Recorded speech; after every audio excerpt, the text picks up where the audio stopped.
अगर खुद को इंसान कहलवाना है तो 6 फीट लंबा होना जरूरी है। ये बात सुनने में बेतुकी सी लग रही है ना, लेकिन आज भारत की सबसे पुरानी पहाड़ी के साथ यही लॉजिक लगाया जा रहा है। कहा गया है जो पहाड़ 100 मीटर से कम ऊंचा है वो पहाड़ ही नहीं है, और जो पहाड़ नहीं है उसे काट देना पूरी तरह लीगल कर दिया गया है। तो सवाल ये है, क्या अरावली माउंटेन रेंज सतह में बैठे कुछ लोगों की बाप की है जो वह सिर्फ अपने फायदे के हिसाब से उसकी डेफिनेशन तय कर देते हैं? करोड़ों जानवर, पेड़, नदियां, इंसान, उनका एंगल कौन देखेगा? चलिए शुरू से समझते हैं। अरावली क्या है? अरावली कोई मामूली पहाड़ी नहीं है। ये दुनिया की सबसे पुरानी माउंटेन रेंज में से एक है, करीबन 2.5 अरब साल पुरानी। जब हिमालय पैदा भी नहीं हुआ था तब अरावली खड़ी थी। गुजरात से लेकर राजस्थान, हरियाणा और दिल्ली के रायसीना हिल्स तक करीब 700 से 800 किलोमीटर लंबी राष्ट्रपति भवन, जेएनयू, जयगढ़, आमेर, नाहरगढ़, चित्तौड़गढ़, माउंट आबू का गुरु शिखर सब अरावली की ही देन है। ये पहाड़ कभी बहुत ऊंचे थे,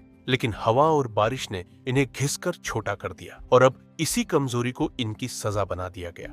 सुप्रीम कोर्ट में अरावली की एक नई डेफिनेशन रखी गई। 2 नियम। वर्टिकल रूल, अगर पहाड़ आसपास की जमीन से 100 मीटर ऊंचा नहीं है तो वो अरावली नहीं। हॉरिजॉन्टल रूल, 2 पहाड़ियों के बीच 500 मीटर से ज्यादा दूरी हुई तो वो एक रेंज नहीं मानी जाएगी। अब आंकड़े सुनिए। अरावली की 93% पहाड़ियां 100 मीटर से कम ऊंची है, मतलब साफ है 93% अरावली अब कानून से बाहर। अब जहां अरावली नहीं वहां फॉरेस्ट एक्ट नहीं, और जहां फॉरेस्ट एक्ट नहीं वहां माइनिंग माफिया। पहले पेड़ कटेंगे, फिर पहाड़ चूसे जाएंगे, फिर जमीन समतल होगी, और फिर होटल इंडस्ट्री कंक्रीट सिटी बना दिया जाएगा। राजस्थान में 128 में से 31 पहाड़ियां पूरी तरह गायब कर दी गई। पूरा पहाड़ जमीन में बदल दिया। अब बताइए, अगर बिल्डर्स और पॉलिटिशियंस की नजर अरावली पर पड़े तो क्या वो इसे छोड़ देंगे? थर मरुस्थल कोई जगह नहीं, एक बीमारी है, ये फैलता है। लेकिन अरावली, थर और दिल्ली के बीच एक दीवार है। तेज हवाएं लाखों टन रेत उड़ाती है और अरावली उन्हें रोकती है।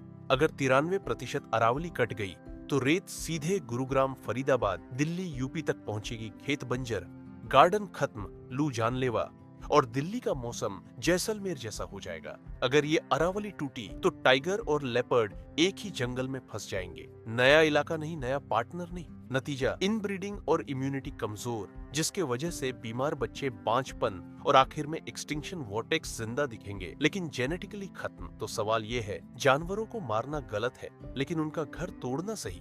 अरावली स्पॉन्ज की तरह काम करती है। बारिश का पानी जमीन में उतारती है, ग्राउंड वाटर भरती है। अगर कंक्रीट सिटी बना दिया जाएगा तो नतीजा या तो फ्लड या ड्रॉट या दोनों। हमें देखने को मिलेगा। अरावली के जंगल गीले कपड़े जैसे है। धूल PM 2.5 पत्तों पर चिपक जाती है, और सभी जगह अगर कंक्रीट पर बिछ जाएगा तो PM 2.5 सीधे उछलकर फेफड़ों में चले जाएंगे। रेत के तूफान बिना रुकावट NCR में अपना जाल बिछाना शुरू कर देंगे। दिल्ली आज बीमार है, कल ICU में होगा। थार की रेत हवा से उड़कर हिमालय पर जमेगी। रेत गर्मी सोखती है, जिसके वजह से बर्फ तेजी से पिघलती है, और फिर पानी गंगा यमुना में तेजी से बढ़ेगा, और आखिर में बिहार में बाढ़ देखने को मिलेगा। यही जियोग्राफी है। पूर्वोत्तर भारत खनिज से भरपूर था, लेकिन आबादी कम। पूर्वोत्तर भारत के लोगों को डर था, कंपनियां आएंगी, सब लूट लेंगी। अंबेडकर ने दिया शेड्यूल 6, मतलब जंगल, जमीन, पहाड़ पर लोकल लोगों का अधिकार। इसीलिए आज भी पूर्वोत्तर का जंगल बचा हुआ है। लद्दाख में खनिज बहुत है, लेकिन इलाका बेहद नाजुक। इसीलिए सोनम वांगचुक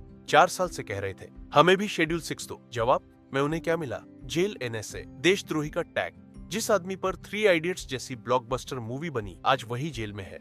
आखिरी सवाल, अगर शेड्यूल 6 पूर्वोत्तर को बचा सकता है, अगर शेड्यूल 6 लद्दाख को बचा सकता है, तो अरावली को क्यों नहीं? क्या इसलिए क्योंकि यहाँ मुनाफा ज्यादा है, या इसलिए क्योंकि यहाँ लड़ने वाले कम है? जब किसी चीज को खत्म करना होता है तो पहले उसकी पहचान बदली जाती है। अरावली के साथ यही हो रहा है। आज पहाड़ कटेंगे, कल मौसम बदलेगा, और परसों हम पूछेंगे ये सब हुआ कैसे? इसी वजह से समय रहते हमें अपने हक के लिए आवाज उठाना जरूरी है। धन्यवाद।